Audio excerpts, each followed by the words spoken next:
오늘도 하나님 말씀 앞에 함께 서게 되어 여러분 모두 주의 이름으로 축복합니다. 하나님 말씀 함께 읽겠습니다. 예레미야서 35장 14절입니다. 레갑의 아들 요나답이 그의 자손에게 포도주를 마시지 말라 한 그 명령은 실행되도다. 그들은 그 선조 명령을 순종하여 오늘까지 마시지 아니하거늘 내가 너희에게 말하고 끊임없이 말하여도 너희는 내게 순종하지 아니하도다. 아멘. 오늘은 순종의 모범이란 주제로 말씀을 같이 나누도록 하겠습니다. 유다의 마지막 시기는 혼돈과 또 전쟁의 기운으로 많이 어려운 상태였습니다. 나라가 멸망하는 그런 위기이기 때문에 모두가 다 마음이 분주하고 또 두렵고 떨림이 있고 어떻게 살아야 될지 모르는 그런 위기 가운데 있는 것이에요. 하나님은 유다 백성에게 이 삶을 잘 살아갈 수 있는 기회를 계속적으로 주고 있습니다. 오늘의 내용에서는 오늘 1절에 보면 시간이 나와 있어요. 유다의 요시야 왕의 아들 여호야김 때에 여호와께로부터 말씀이 예레미야에게 임하여 이르시되, 이 여호야김은 유다의 요시야 왕의 아들입니다. 그런데 이 요시야 왕의 아들인 그가 609년에 통치하기 시작해서 597년에 그가 11년을 통치하게 되는데 이 상황이죠. 그러니까 유다 나라가 망하기 한 20년 전에 그리고 10년 전까지 그렇게 나라를 다스렸던 유다의 왕입니다. 나라의 운명이 한 20년, 10년 정도 남아있는 그때라는 그런 시간이에요. 그래서 그와 같은 때 여호와께로부터 이 말씀이 예레미야에게 임하였는데, 너는 레갑 자손의 집에 가서 그들에게 말하고 그들을 여호와의 집 한 방으로 데려다가 포도주를 마시게 하라 하시니라. 그래서 지금 명령이 내렸는데 레갑의 아들들을 전부 집안을 초청하여서 하나님의 집으로 데려옵니다. 그리고 술을 마시우라 라고 하는 명령이에요. 예레미야는 무슨 속인지 알지 못하지만 하나님의 말씀에 순종을 하게 됩니다. 오늘 이 35장에서는 레갑의 후손들에 대한 이야기를 많이 해주고 있어요. 그래서 예레미야가 레갑의 아들들을 전부 불러서 여호와의 집에 들어가서 한 방에 포도주를 잘 준비하고 잔들을 준비하여서 그들에게 마시라 라고 그렇게 하면서 잔을 돌리기 시작합니다. 5절에 내가 레갑 사람들의 후손들 앞에 포도주가 가득한 종지와 술잔을 놓고 마시라 권하매 그들이 이르되 우리는 포도주를 마시지 아니하겠노라. 레갑의 아들 우리 선조 요나답이 우리에게 명령하여 이르기를 너희와 너희 자손은 영원히 포도주를 마시지 말며. 그래서 그들에게 지금 포도주를 마시도록 모든 것을 다 준비해 놓고 이야기하는데, 실제로 그 후손들은 전혀 이것을 마시지 않는 상황을 지금 연출하고 있습니다. 그래서 그들이 먹지 않는 이유를 이야기를 하고 있어요. 7절에 보면 왜 안 마시는가 라는 것이죠. 7절에 너희가 요나답이 지금 그들의 선조 요나답이 한 말이에요. 레갑의 아들 요나답이라고 하는 여호나답이라고 이야기하고 또 요나답이라고 이야기하는 그가 어떻게 후손들에게 이야기했는가. 너희가 집도 짓지 말며 파종도 하지 말며 포도원을 소유하지도 말고, 그리고 장막에 너희 평생 동안 장막에 살아라. 그리하면 너희가 머물러 사는 땅에서 너희 생명이 길리라 하였으므로, 지금 요나답이 그들 후손들에게 공부 열심히 해라, 농사 잘 지어라 그런 것이 아니라 지금 파종도 하지 말고 집도 짓지 말고 포도원도 소유하지 말고 그렇게 평생 동안 유목민 장막을 쳐서 살아라 라고 그렇게 하는 것이에요. 그러면 너희에게 생명이 길리라 라고 하는 명령을 내렸습니다. 그래서 우리가 레갑의 아들 우리 선조 요나답이 우리에게 명령한 모든 말을 순종하여 우리와 우리 아내와 자녀가 평생 동안 포도주를 마시지 아니하며 집도 짓지 않고 그렇게 살고 있습니다. 그런데 우리가 지금 왜 예루살렘에 지금 들어왔는가?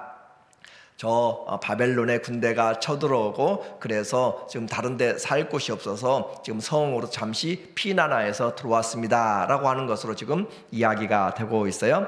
오늘 주제는 순종의 모범이라 그렇게 이야기를 했습니다.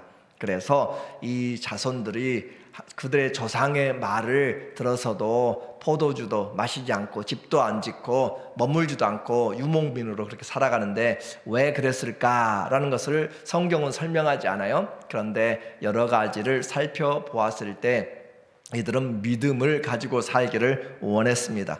그리고 또 요나답이라고 하는 여호나답은 열왕기하 10장에 나오는 사람인데 그가 예레미야보다 한 250년 정도 앞서 있는 시대예요. 그렇게 250년, 300년도 앞서 있는 그때에 북왕국에 예후라고 하는 왕이 있습니다. 그 예후가 바알의 선지자들을 다 잡아서 죽이는 그런 대대적인 행사를 하는데 이 여호나답이 같이 가서 돕고 그 일들을 목격하게 되는 것이에요. 그래서 우상을 섬겼던 엘리야 시대에 그와 같은 그 우상을 섬겼던 바알의 선지자들이 전부 죽어나가는 것을 보면서 이 여호나답이 아마 그런 마음을 갖지 않았는가라는 생각을 합니다.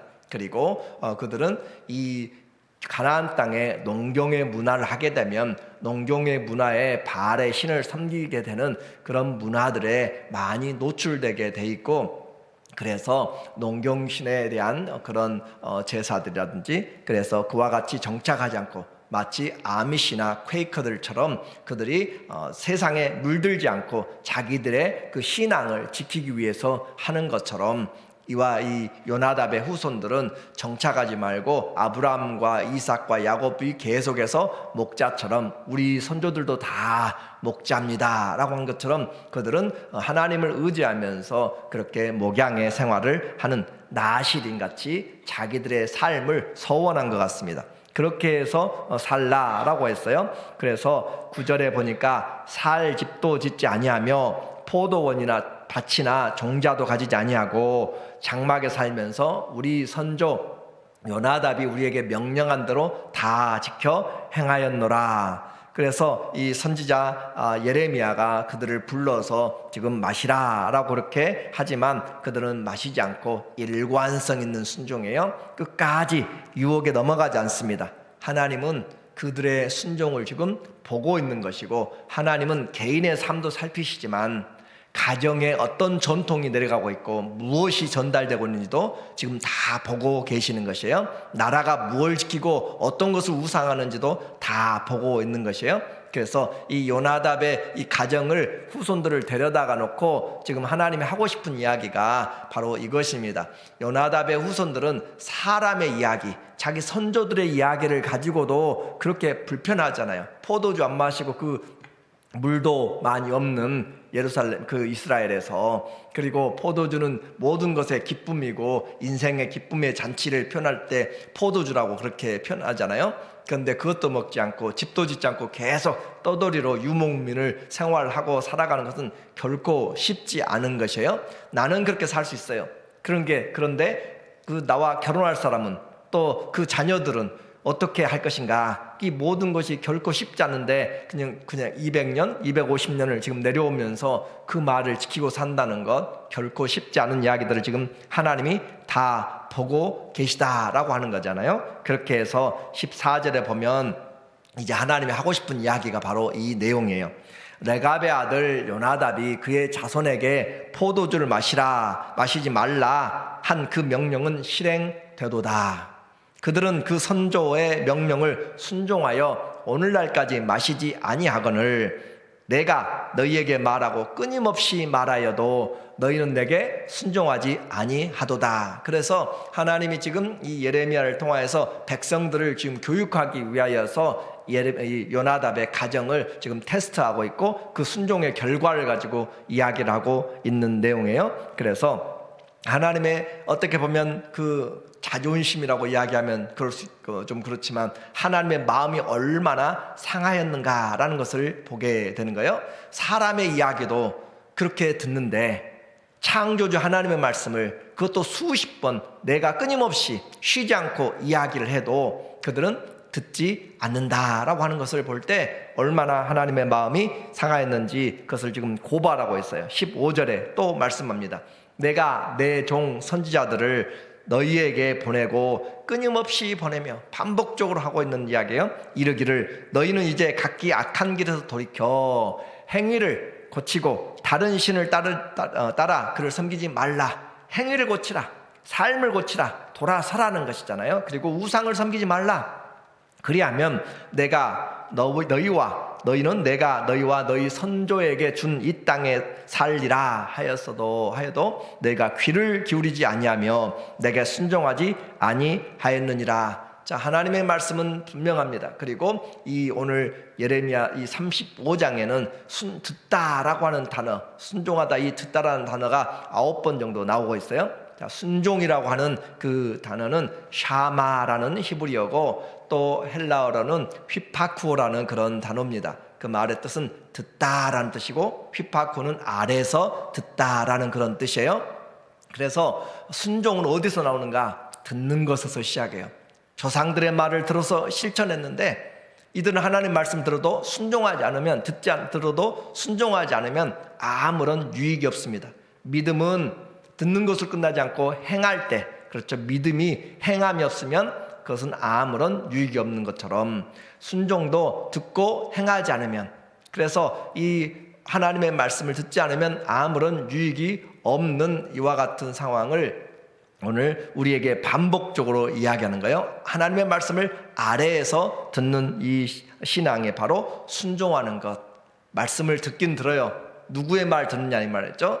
아담과 하와는 바로 사단의 말을 들었어요. 뱀의 말을 듣게 되었습니다.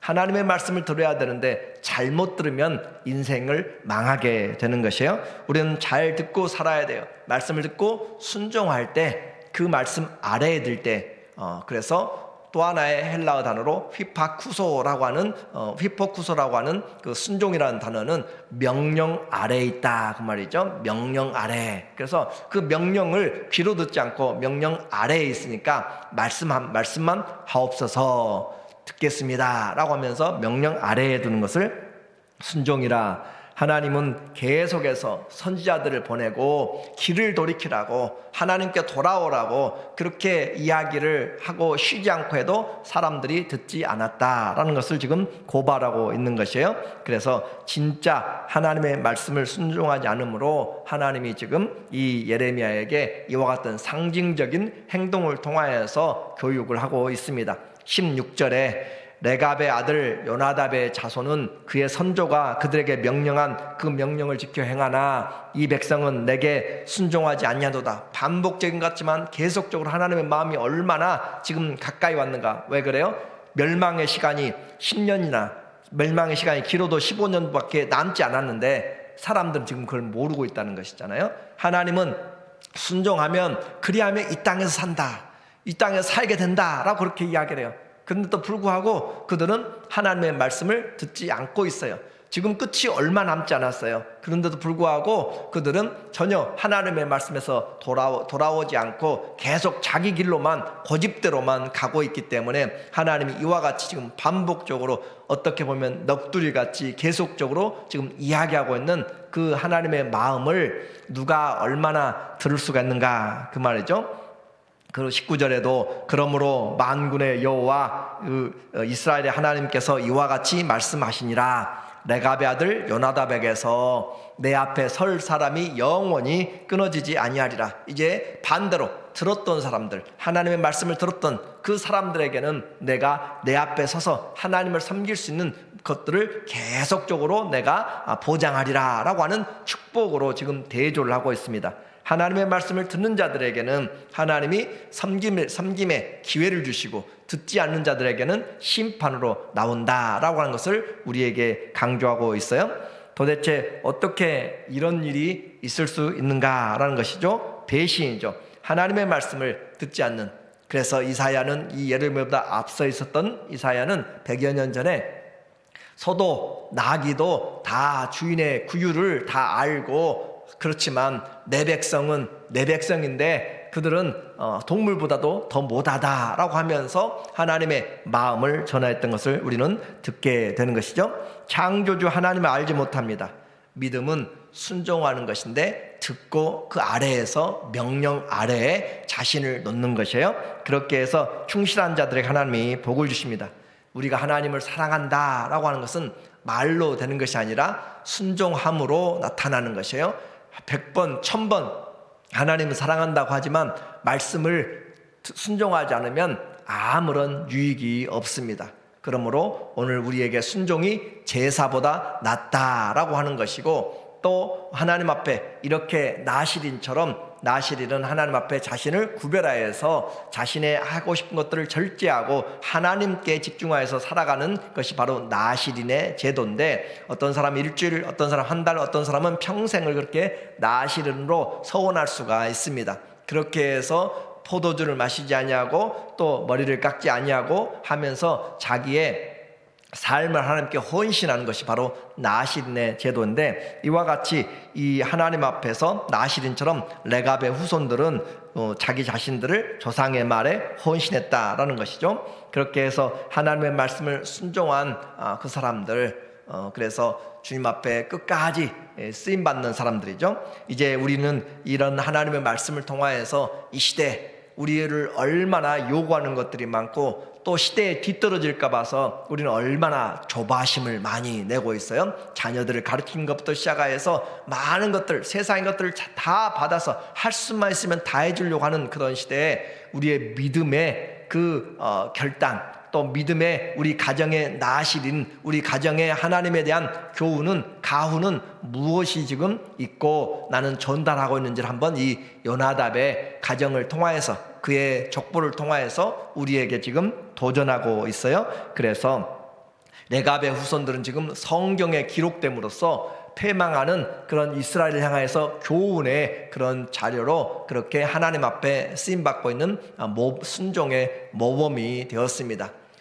예수님께서도 이야기를 하고 있어요. 우리가 하나님의 말씀 지혜의 왕에게, 저 스바에서 멀리에서 남방에서부터 예루살렘까지 많은 물질들을 가지고 지혜의 왕 솔로몬에게 지혜를 듣기 위해서 수많은 것들을 가지고 와서 들었던 스바 여왕처럼 그렇게 했는데, 너희는 솔로몬보다 나은 정말 지혜자이시고 모든 것을 창조주가 되신 예수님께 내게 와서 지혜를 듣기를 원치 아니한다라고 하는 것이고, 또 소돔과 고모라가 타락하여서 멸망한 것을 하나님이 우리에게 심판의 예로 이야기하잖아요. 고라시나 화 있을진저 베세다야 라고 하면서 가버나움아, 내가 이와 같은 그 기적을 소돔과 고모라에서 했으면 그들도 회개하였으리라 라고 하면서, 너희는 그보다 더 큰 기적들을 지금 보면서도 회개하지 않는 그것들을 지금 주님이 우리에게 말씀하면서 심판날에는 핑계할 수가 없다라고 그렇게 표현하는 것이죠. 오늘 우리에게 이와 같은 말씀을 우리도 이제 동일하게 들었습니다. 이 시대에 우리가 어떻게 살아야 될 것인가? 우리는 순종한다고 하지만 우리의 길들이 정말로 돌아왔는가? 그 말이죠. 로마서 12장 1절에 우리를 향하여서 해야 될 이 땅에서의 삶의 방식이죠. 그러므로 형제들아, 내가 하나님의 모든 자비하심으로 너희를 권하노니 너희 몸을 하나님이 기뻐하시는 거룩한 산 제물로 드리라. 이는 너희가 드릴 영적 예배니라. 이것이 바른 예배니라. 똑같은 말이에요. 그래서 우리의 몸을 하나님이 기뻐하시는, 우리는 이미 죽었어요. 그런데 하나님이 제물은 죽은 것이잖아요. 그런데 죽었는데 살아있도록 우리에게 잠시 호흡을 주신 것과 같아요. 제물은 하나님께 온전 올려져서 자기 마음대로 도망가지 않습니다. 자기 마음대로 움직이고 꿈틀거리지 않습니다. 그런 것처럼 제물은 죽어 있어요. 그런데 하나님께만 온전히 드려졌는데 지금 살아있도록 잠시 생명을 더 연장시켜 주신 살아있는 제물. 그래서 하나님께 드려진 제물로 너희는 이 세대를 본받지 말고 오직 마음을 새롭게 함으로 변화를 받아 하나님의 선하시고 기뻐하시고 온전하신 뜻이 무엇인지 분별하면서 테스트하면서 살아가라. 이것이 하나님을 기쁘게 하는 것인가? 이런 말이 하나님을 영광스럽게 할 것인가? 이런 행동이 하나님께서 받으시기 합당한가? 그렇게 테스트해 가면서 시험해 가면서 분별해 가면서 하라. 오늘 사랑은 말로만이 아니라 순종함으로 나타난다고 했습니다. 순종은 하나님 말씀 듣되 그것을 그 아래서 들으면서 오직 우리 하나님 여호와는 한 분이시니 그 하나님의 사랑을 마음에 새겨서 자녀들에게 가르쳐서 인생의 한 번뿐인 삶에 순종의 흔적이 있는 그런 삶을 우리에게 교훈으로 하고 있어요. 그래서 우리 가정에도 또 우리의 인생에서 내 인생에서도 하나님을 사랑하는 그런 순종하는 주님 앞에 내가 어떤 절제로 어떻게 주님 앞에 살아가고 있는지 하나님 앞에서 이 세대를 본받지 말고 하나님을 기쁘시게 하는 그런 순종으로 모범이 되는 그런 이 시대의 하나님의 사람들, 이 시대의 하나님의 교회가 되기를 예수님의 이름으로 간절히 축원합니다. 아멘. 기도합니다. 하나님 아버지, 우리에게 말씀을 주시고 우리에게 섬길 수 있는 주님을 알게 하여서 감사드립니다. 일평생 나만이 아니라 우리와 우리 자녀손들이 모두가 다 하나님 사랑하며 그 말씀 앞에서 끝까지 선하시고 기뻐하시고 온전한 뜻을 분별하며 세대를 이겨나가는 그런 하나님의 믿음의 자녀들 교회가 되도록 축복하여 주시옵소서. 예수님의 이름으로 기도합니다. 아멘.